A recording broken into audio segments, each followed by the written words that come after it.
Green peas കറി എങ്ങനെ തയ്യാറാക്കാം മുളക് പൊടി ഇല്ലാതെ നമുക്ക് നോക്കാം. ഞാൻ അതിൽ സവോള അരിഞ്ഞ് വെച്ചിട്ടുണ്ട്, പിന്നെ കുറച്ച് പച്ചമുളക്, കരിവേപ്പില, വെളുത്തുള്ളി, ഇഞ്ചി, പിന്നെ കുറച്ച് തക്കാളി. ഇനി നമുക്ക് ഞാൻ എണ്ണ ഒഴിച്ച് കുറച്ച് കടുക് ഇട്ടിട്ടുണ്ടായിരുന്നു. അതിന് ശേഷം വെളുത്തുള്ളി, ഇഞ്ചി ഇട്ട്, പിന്നെ പച്ചമുളക് ഇട്ടു, പിന്നെ സവോള ഇട്ടു. ഇത് മൂന്നും കൂടി ഈ സവോള ബ്രൗൺ കളർ ആവണ വരെ നമുക്ക് വെയിറ്റ് ചെയ്യാം.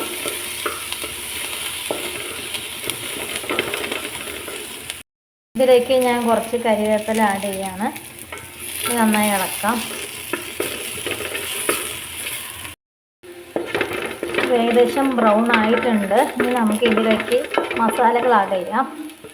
ഞാൻ അതിന് മുന്നേ അതിൽ ഗ്രീൻ പീസും ഉരുളക്കിഴങ്ങും കുക്കറിൽ വേവിക്കാൻ വെച്ചിട്ടുണ്ടായിരുന്നു. അത് വെന്ത് കഴിഞ്ഞു. ഞാനത് ഓഫാക്കി വെച്ചിരിക്കുകയാണ്. നമുക്കിതിലേക്ക് മസാല ഞാൻ ആഡ് ചെയ്യാം. ഇതിലേക്ക് ഞാൻ കുറച്ച് മഞ്ഞൾപ്പൊടി ആഡ് ചെയ്യാണ്. മല്ലിപ്പൊടി ഒരു 2 സ്പൂൺ ഞാൻ ഇടുകയാണ്.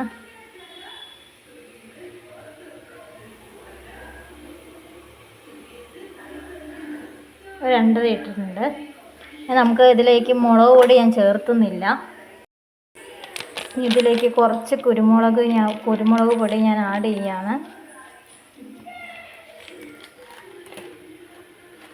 പിന്നെ കുറച്ചൊരു ചിക്കൻ മസാല,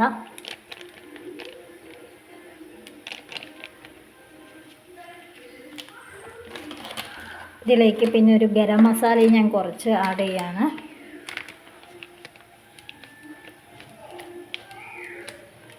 കുറച്ചങ്ങനെ ആഡ് ചെയ്തു. ഇനി മസാലകൾ നമുക്കൊന്ന് ചൂടാക്കി എടുക്കാം.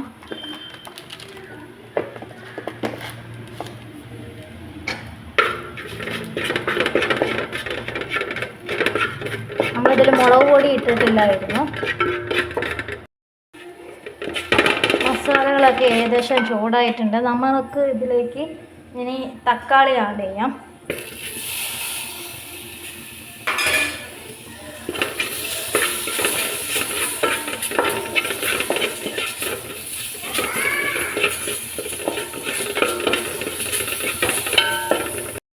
തക്കാളിയൊക്കെ അത്യാവശ്യം ഉടഞ്ഞിട്ടുണ്ട്. നമുക്കിത് ഓഫാക്കി വെക്കാം. ഇത് ചൂടാറിയതിന് ശേഷം നമുക്കിതിട്ട് ഇത് മുഴുവനായിട്ട് മിക്സിയിലിട്ട് നമുക്ക് അരയ്ക്കാം. ഇപ്പോൾ ഇത് ഓഫാക്കുകയാണ്. എന്നിട്ട് ചൂടാറാൻ വയ്ക്കുക. ചൂടാറിയതിന് ശേഷം നമുക്കിത് മിക്സിയിലിട്ട് അരയ്ക്കാം.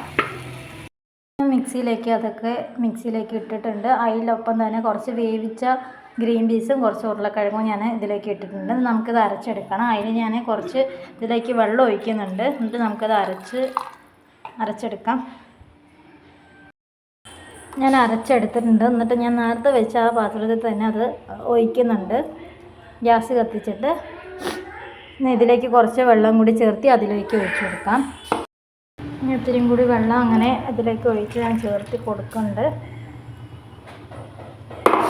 ഇതിലേക്ക് അത് കുറച്ച് തിളച്ചിട്ടുണ്ട്. നമുക്ക് ഇതിലേക്ക് വേവിച്ച ഗ്രീൻ പീസും ഉരുളക്കിഴങ്ങും ഇട്ട് കൊടുക്കാം.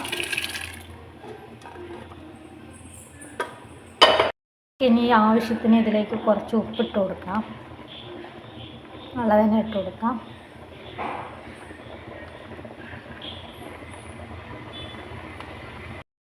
ഇനി ഇത് കുറച്ച് നേരം അടച്ച് വയ്ക്കാം. ഉരുകിയിട്ടുണ്ട് കണ്ട. ഞാനിതിലേക്ക് മുളക് പൊടി ഇട്ടിട്ടില്ല. മല്ലിപ്പൊടിയും മഞ്ഞൾപ്പൊടിയും മാത്രം, പിന്നെ ഗരം മസാലയും ചിക്കൻ മസാലയാണ് ചേർത്തിരിക്കുന്നത്. നിങ്ങൾക്ക് വേണമെങ്കിൽ തേങ്ങ ഇട്ടിട്ട് വേണമെങ്കിൽ കറി വയ്ക്കാം. തേങ്ങ അല്ലാതെ മുളക് പൊടി ഇട്ടിട്ടൊക്കെ കറി വയ്ക്കാം. ഞാനിന്ന് ചെയ്തിരിക്കുന്നത് മുളക് പൊടിയും തേങ്ങയൊന്നും ഇല്ലാതെ നല്ല ഗ്രേവി ആയിട്ടുള്ള കറിയാണ് ഉണ്ടാക്കിയിരിക്കുന്നത്. ചപ്പാത്തിക്കൊക്കെ നല്ല ടേസ്റ്റാണ്. ഒന്ന് ട്രൈ ചെയ്ത് നോക്കുക.